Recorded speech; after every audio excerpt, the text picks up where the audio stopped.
ఈరోజే మార్గశిర సోమవారం, ఎంతో పవిత్రమైన విశేషమైన రోజు. వారంలో ఒక్కో రోజు ఒక్కో దేవుణ్ణి పూజిస్తాం. సోమవారం ప్రత్యేకంగా ఆ ముక్కంటి అయిన మహాశివుణ్ణి పూజిస్తాం. ఆ మహాశివుణ్ణి పూజిస్తే సకల దరిద్రాలు తొలగి సకల శుభాలు కలుగుతాయి. మరి ఎంతో విశేషమైన ఈరోజు ఈ కథను విన్నా, చదివినా, చెప్పినా, వినిపించినా సకల శుభాలు కలుగుతాయి. జన్మల దోషాలు తొలగి కోటి జన్మల పుణ్యం వస్తుంది. మరి ఆ కథ ఏంటో ఇప్పుడు ఈ వీడియోలో తెలుసుకుందాం. ఒకసారి పరమేశ్వరుడు కైలాస పర్వతం మీద కూర్చుని ఉండగా పార్వతీదేవి శివుడి వద్దకు వెళ్తూ వెళ్తూ తన దృష్టిని భూలోకంపై సారించింది. తాను అలా భూమిపైకి చూసేసరికి కొంతమంది వివాహిత స్త్రీలు ఒకరితో ఒకరు ఇలా మాట్లాడుకుంటున్నారు. అవి ఏంటి అంటే, స్త్రీలు ఏ రోజు గాజులను ధరిస్తే భర్త ఆయుష్ తగ్గిపోతుంది, స్త్రీకి తెలియకుండా ఏ అంగాన్ని తాకితే వారికి అదృష్టం వరిస్తుంది, ఇలా వారు చర్చించుకుంటూ ఉన్నారు. ఇక పార్వతీదేవి వారి మాటలు విని పరమేశ్వరుని చేరుకుని ఇలా పలుకుతుంది. ప్రభు, నేను భూలోకంలో అలా చూసేసరికి కొందరు స్త్రీలు ఇలా చర్చించుకుంటున్నారు. వారి చర్చ విని నా మనసు కలత చెందింది. కాబట్టి దయచేసి నా మనసులో ఉన్న ఈ 2 ప్రశ్నలకు కూడా మీరే సమాధానం చెప్పండి, నన్ను సంతృప్తి పరచండి అని కోరుకుంది. అలా పలకగానే పరమేశ్వరుడు పార్వతీదేవిని ఆ ప్రశ్నలు చెప్పమని అడిగాడు. అప్పుడు పార్వతీదేవి ఇలా చెబుతుంది. నా మొదటి ప్రశ్న ఏంటి అంటే, స్త్రీ యొక్క ఏ ప్రదేశాన్ని తాకడం వల్ల రాత్రికి రాత్రే ఆ వ్యక్తి తన రాతను మార్చుకోవచ్చు. అలాగే రెండవ ప్రశ్న ఏంటి అంటే, ఏ రోజున స్త్రీలు గాజులు ధరిస్తే భర్త ఆయుష్ తగ్గుతుంది అని అడగ్గా పరమేశ్వరుడు ఇలా చెప్పడం ప్రారంభించాడు. పార్వతి, చూడు, నీవు అడిగిన 2 ప్రశ్నలకి కూడా నేను ఒక చిన్న కథ ద్వారా సమాధానం తెలియచేస్తాను. కాబట్టి శ్రద్ధగా విను అంటూ ఇలా చెప్పడం ప్రారంభించాడు. ఒక నగరంలో ఒక ధనవంతుడు నివసిస్తూ ఉండేవాడు. అతను చాలా ధనవంతుడు. తన దగ్గర ఇల్లు, వాహనాలు, ధనం, ధాన్యం దేనికి కూడా ఎటువంటి కొదవ లేదు. ఆ ధనవంతుడికి 3 కొడుకులు ఉన్నారు. కొడుకులు 3కి వివాహం జరిగింది. కోడళ్ళు 3 కూడా అత్త మామలను తమ కన్న తల్లిదండ్రుల్లాగా చూసుకునేవారు.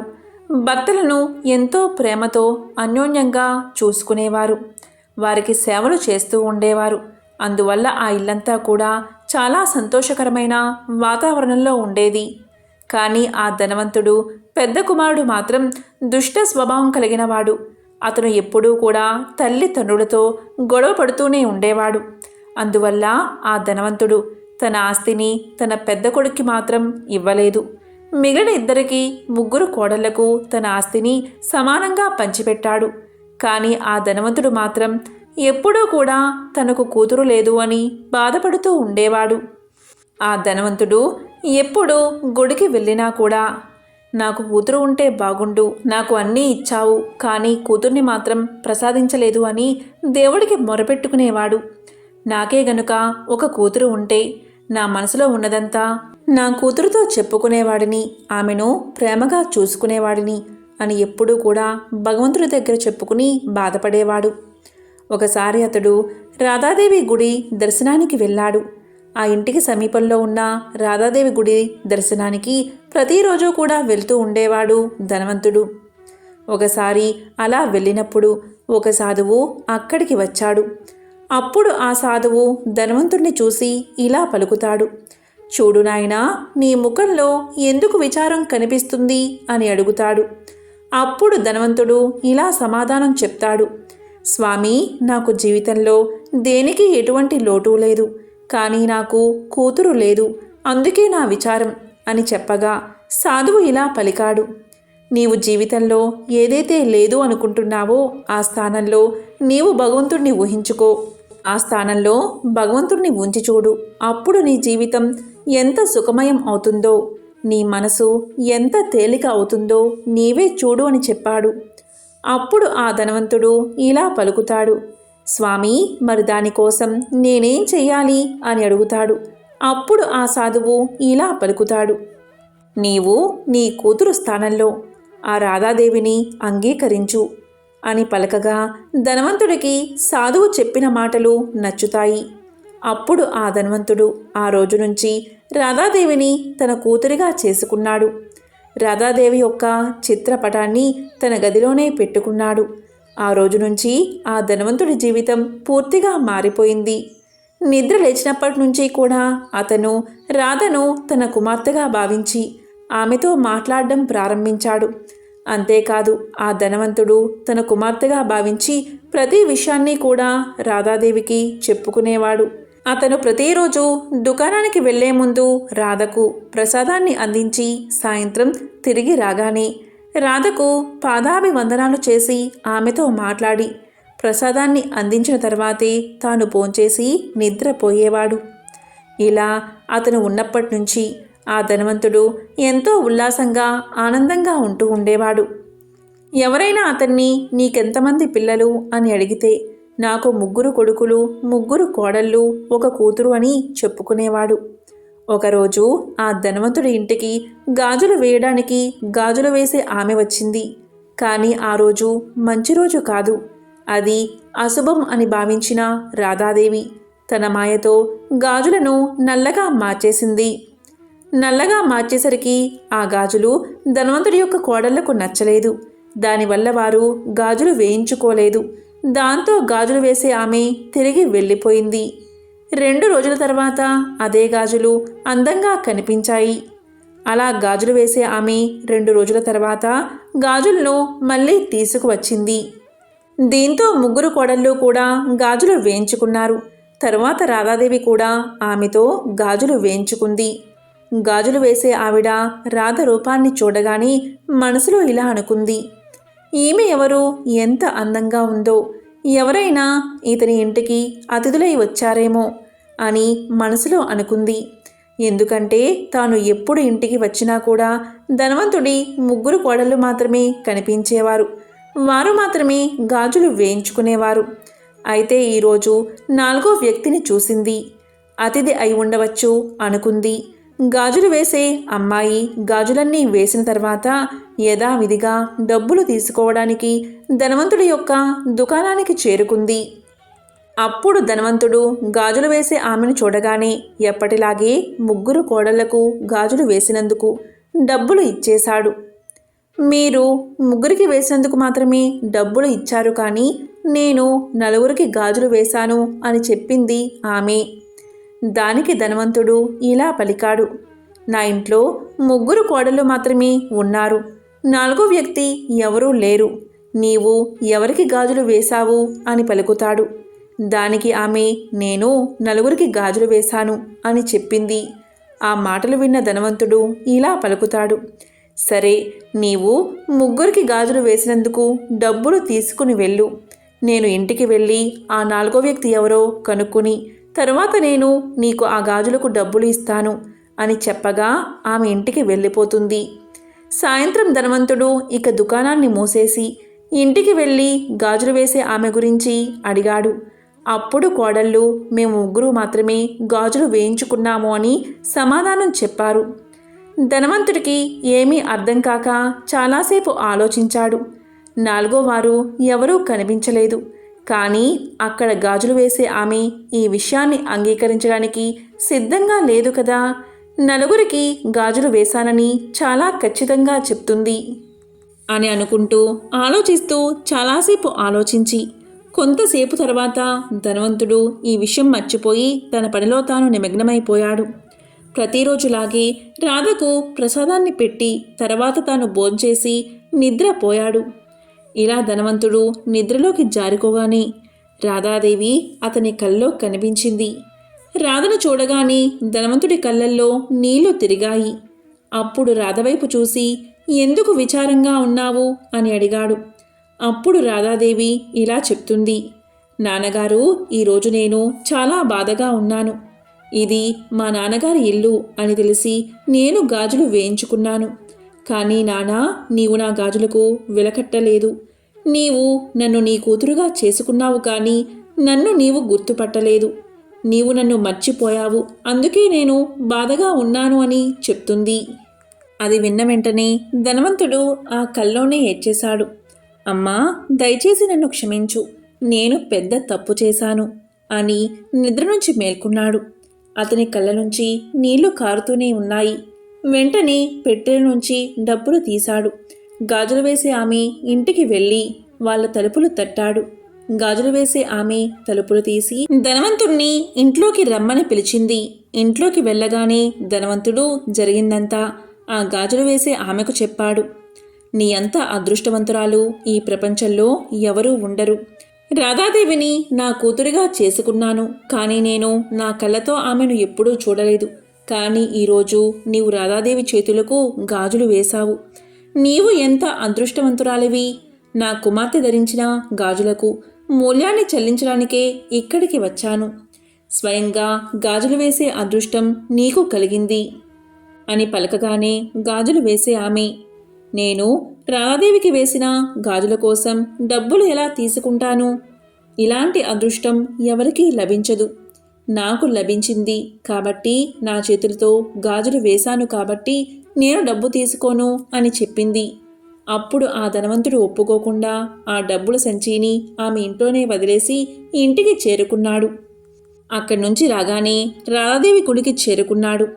అన్నిటినీ వదిలేసి సన్యాసం తీసుకుని రాధాదేవి గుడిలోనే రాధకు సేవలు చేస్తూ తన జీవితాన్ని గడపడం ప్రారంభించాడు. ఇక భార్యను వదిలేసి ధనవంతుడు గుడిలోనే కాలక్షేపం చేస్తూ ఉండేవాడు. ఇక రాధాదేవి ఒకసారి ఆ ధనవంతుడి యొక్క పెద్ద కొడుకు కల్లో కనిపించి ఈ విధంగా చెప్పింది, నీవు నీ తల్లికి ఎప్పుడూ కూడా ఎటువంటి సేవ చేయలేదు. అందువల్లే నీ పరిస్థితి ఈ విధంగా మారింది. ఈ రోజు నుంచి నీ తల్లి పాదాలు తాకడం ప్రారంభించు. రాత్రికి రాత్రే నీ విధిరాత ఎలా మారుతుందో నీవే చూడు అని పలికింది రాధాదేవి. రాధాదేవి మాటలు విన్న పెద్ద కొడుకు ప్రతిరోజు కూడా తన తల్లి పాదాలను తాకేవాడు. అలాగే తల్లికి సేవలు చేసేవాడు. మెల్లిమెల్లిగా అతని దురదృష్టం మొత్తం తొలగిపోయి ధనవంతుడు అయ్యాడు. ఈ విధంగా పరమేశ్వరుడు పార్వతీదేవికి కథను చెప్పి, పార్వతి, నీవు అడిగిన మొదటి ప్రశ్నకు సమాధానం అర్థం చేసుకో. నీ మొదటి ప్రశ్న ఏంటి అంటే, స్త్రీ యొక్క ఏ అంగాన్ని తాకడం వల్ల రాత్రికి రాత్రి వారి జీవితం మారిపోతుందో అని అడిగావు. దానికి సమాధానం చెప్తున్నాను చూడు. దురదృష్టవంతుడైన ధనవంతుడి యొక్క పెద్ద కొడుకు సైతం రాధాదేవి చెప్పిన మాట ప్రకారం తన తల్లి పాదాలను సేవ చేస్తూ తన తల్లి పాదాలను తాకుతూ ఉండేవాడు. తల్లి పాదాలకు నమస్కారం చేసుకుంటూ ఉండేవాడు. ఇలా చేయడం వల్ల వాడి భాగ్యం మారిపోయింది. దురదృష్టవంతుడి నుంచి అదృష్టవంతుడు అయ్యాడు. వాడి దోషాలన్నీ తొలగిపోయాయి. ఇదే నీవు అడిగిన మొదటి ప్రశ్న యొక్క సమాధానం. అంటే ఎప్పుడూ కూడా తల్లి పాదాలను తాకి తల్లికి సేవ చేస్తూ ఉండాలని. ఇక రెండవ ప్రశ్న, దానికి సమాధానం ఏంటి అంటే, స్త్రీ ఏ రోజున గాజులు వేసుకుంటే తన భర్త ఆయుష్ తగ్గుతుంది అని. దీనికి సమాధానం ఏంటి అంటే, గాజులు వేసే ఆమె ధనవంతుడి యొక్క ముగ్గురు కోడళ్లకు గాజులు వేయడానికి వచ్చినప్పుడు ఆమె మంగళవారం రోజు వచ్చింది. అందువల్లే రాధాదేవి తన మాయాజాలంతో గాజులను నల్లగా మార్చేసింది. అందువల్లే ఆ ధనవంతుడి కోడళ్ళు ఆ గాజులను ఇష్టపడలేదు. ఇక 2 రోజుల తర్వాత మళ్ళీ గాజులు వేసే ఆమె వచ్చినప్పుడు, అంటే శుక్రవారం రోజు ఆ గాజులు మరింత అందంగా మారిపోయాయి. ఆ ధనవంతుడి యొక్క ముగ్గురు కోడళ్ళు అలాగే రాధాదేవి నలుగురు కలిపి కూడా గాజులు వేయించుకున్నారు. వివాహమైన ప్రతి స్త్రీ కూడా గాజులు ధరించే ముందు కొన్ని విషయాల్లో ప్రత్యేక శ్రద్ధ వహించాలి. అది ఏంటి అంటే, వివాహమైన ప్రతి స్త్రీ కూడా గాజులను తప్పకుండా ధరించాలి. రెండవది, గాజులను ఎప్పుడూ కూడా ఉదయం లేదా సాయంత్ర సమయంలోనే ధరించాలి. మూడో విషయం ఏంటి అంటే, గాజులను ఎప్పుడూ కూడా శుక్రవారం లేదా ఆదివారం మాత్రమే ధరించాలి. ఈ రోజు ధరిస్తే భర్త ఆయుష్ పెరుగుతుంది. ఇక నాలుగో విషయం ఏంటి అంటే, మంగళవారం కానీ శనివారం కానీ గాజులను కొనకూడదు, అలాగే ధరించకూడదు. దీనివల్ల భర్త ఆయుష్ తగ్గిపోతుంది. అందువల్ల ఎప్పుడూ కూడా గాజులను ధరించినా సరే ఈ విషయంపై ధ్యాస పెట్టాలి. ఈ 4 విషయాలు ఎవరైతే గుర్తించుకుని అమలు పరుస్తారో వారు ఎప్పుడూ కూడా సుమంగళిగానే జీవిస్తారు, సుమంగళిగానే మరణిస్తారు అని సాక్షాత్తు పరమేశ్వరుడే పార్వతీదేవి అడిగిన ప్రశ్నలకు సమాధానం చెప్పాడు. పూర్వం భీష్మ పితామహుడు అంపశయ్యపై ఉండగా ధర్మరాజు అతని చెంత చేరి అనేక ప్రశ్నలు అడిగి తన ధర్మ సందేహాలను తీర్చుకునేవాడు. ఈ విధంగా ఒకసారి ధర్మరాజుకి ఒక సందేహం వచ్చింది. ఉన్నత పదవుల్లో ఎలాంటి వారిని నియమించాలి అన్న అనుమానం వచ్చింది. దయచేసి తన సందేహాన్ని నివృత్తి చేయమంటూ ఆయన భీష్ముణ్ణి కోరాడు. అప్పుడు భీష్ముడు ఒక కథ ద్వారా ధర్మరాజు సందేహాన్ని నివృత్తి చేశాడు. పూర్వం ఒక అడవిలో ఒక ముని తపస్సు చేసుకుంటూ జీవిస్తున్నాడు. ఒక కుక్క ఎప్పుడూ ఆ ముని వెంటే తిరుగుతూ ఉండేది. తన పట్ల విశ్వాసంగా ఉన్న ఆ కుక్కని చూసిన ముని దాన్ని తన చెంత ఉండనిచ్చేవాడు. వీరి అనుబంధం ఇలా కొనసాగుతూ ఉండగా ఒకరోజు ఆ కుక్క ఒక పులి కంటపడింది. అంతే, ఆ పులి తన పంజా విసురుతూ కుక్కని బలిగొనబోయింది. వెంటనే ఆ కుక్క పరుగు పరుగున పోయి మునీశ్వరుడి వెనుక నక్కింది. తన్ని నమ్ముకున్న కుక్క ఆ పులి కంటే బలహీనంగా ఉండడం వల్లే కదా దానికి ఆపద కలిగింది అనుకున్నాడు మునీశ్వరుడు. దాంతో ఆ కుక్కను పులిగా మార్చేశాడు. ఆ ఘటన చూసిన పులి భయపడి గిర్రున వెనక్కి తిరిగి పారిపోయింది.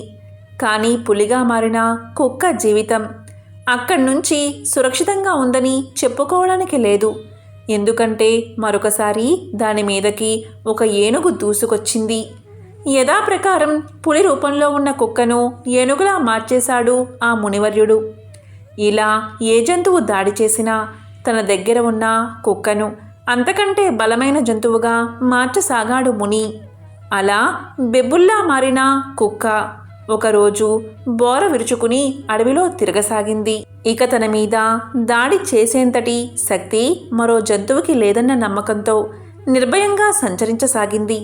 కానీ అలా తిరుగుతూ ఉండగా దాని మనసులో ఒక ఆలోచన మొదలైనది. మునివర్యులు నా మీద జాలి చూపారు కాబట్టి నన్ను అన్నిటికంటే శక్తివంతమైన జంతువుగా మార్చారు. అంతవరకు బాగానే ఉంది. కానీ రేపు మరో జంతువు ఏదన్నా మునీంద్రుణ్ణి శరణు వేడితే నా పరిస్థితి ఏమిటి? అప్పుడు నాకంటే బలమైన జంతువు ముందు తల వంచాల్సిందే కదా అనుకుంది అది. అసలు ఆ మునీశ్వరుణ్ణి చంపి పారేస్తే అతను మరో జంతువు మీద జాలి చూపే అవకాశం ఉండదు అని పన్నాగం పన్నింది. కుక్క తన మనసులో ఇలాంటి దుర్మార్గపు యోచనలు చేస్తూ ఏమీ ఎరగనట్టు ముని ముందరకు వచ్చి కూర్చుంది. కానీ కుక్కను బెబ్బులుగా మార్చినవాడు దాని మనసులో ఏముందో గ్రహించలేడా? మునీశ్వరుడు ఎప్పుడైతే కుక్క మనసులోని దురాలోచనను పసిగట్టాడు, వెంటనే తిరిగి దానిని కుక్కగా మార్చేశాడు. అది పూర్వంలాగే కుక్క బతుకును గడపసాగింది. కాబట్టి ధర్మనందన, దుర్మార్గులకు ఉన్నత పదవులను ఇస్తే వారి బుద్ధి చివరికి ఇలాగే పరిణమిస్తుంది. అందుకే యోగ్యతని అనుసరించి పదవులను అందించాలి. అలాంటి యోగ్యులు తన అనుచరులుగా ఉన్న రాజు ఏ కార్యాన్నైనా సాధించగలడు అంటూ ముగించాడు భీష్మ పితామహుడు. పూర్వం సూత మహర్షి భరద్వాజుడికి ఇలా చెప్పడం ప్రారంభించాడు. చంద్రవంశ రాజులలో శంతనుడు ఎంతో మంచివాడు. అతను దాన ధర్మాలు చేయడంలో ఎంతో పేరు తెచ్చుకున్నాడు. అదేవిధంగా బల పరాక్రమాల్లోనూ ప్రజలను చక్కగా పరిపాలించడంలోనూ అతనికి మంచి పేరు ఉంది. దీంతో శంతనుడి మంచితనాన్ని గ్రహించిన ఇంద్రుడు అతనికి ఒక మంచి రథాన్ని బహుమతిగా ఇచ్చాడు.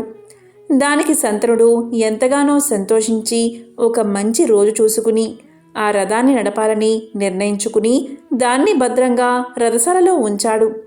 శంతనుడు లక్ష్మీ నరసింహస్వామి యొక్క మహిమ విని భక్తి శ్రద్ధలతో నిత్యము స్వామివారిని ఆరాధిస్తూ ఉండేవాడు.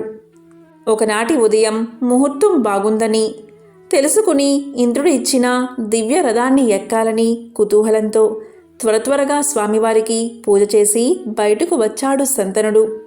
వెంటనే రథశాలకు వెళ్ళి రథాన్ని బయటకు తీయించాడు. ఆ రథం చుట్టూ 3 ప్రదక్షిణలు చేసి రథాన్ని ఎక్కాడు. కానీ ఆ రథం ఒక్క అడుగు కూడా కదల్లేదు. ఎందుకు కదల్లేదు అని దిగాలుగా కిందకు దిగాడు శంతనుడు. రథం తయారు చేసేవారిని పిలిపించి ఇందులో ఏమైనా లోపముంటే చూడండి అన్నాడు. వారు ఆ రథాన్ని మొత్తం పరిశీలించి ఏ లోపమూ లేదు ప్రభు అని చెప్పారు. దానికి శంతనుడు, అయితే మీరు నడపండి చూద్దామన్నాడు. రథాన్ని తయారు చేసేవారు రథమెక్కి నడిపినా కూడా అది ఒక్క అంగుళం కూడా కదల్లేదు. దానికి కారణం మాత్రం వారికి అర్థం కాక చేతులు ఎత్తేశారు. దానితో శంతనుడి ఆనందం నీరు కారిపోయింది. విలవిల్లాడుతూ అంతఃపురానికి చేరుకున్నాడు. అక్కడ దిగాలుగా కూర్చుని ఇష్టదైవాన్ని పూజిస్తూ ఉండగా ఇంతలో నారదుల వారు వీచేశారు. నారదుడికి శంతనుడు సవినయంగా ఆతిథ్యమిచ్చి దివ్యరథం గురించి తెలియచేశాడు. అప్పుడు నారదుడు తన ధ్యానం ద్వారా దివ్య దృష్టితో జరిగింది తెలుసుకుని ఇలా చెప్పాడు. మహారాజా, దానికి కారణం మరొకటి కాదు. రథ నిర్మాణంలో ఏ లోపమూ లేదు. నువ్వు స్వామివారికి నిన్న చేసిన పూజా పుష్పాలను బయటకు వేశావు. నువ్వు బయటకు వెళ్ళేటప్పుడు వాటిని దాటి వెళ్ళావు.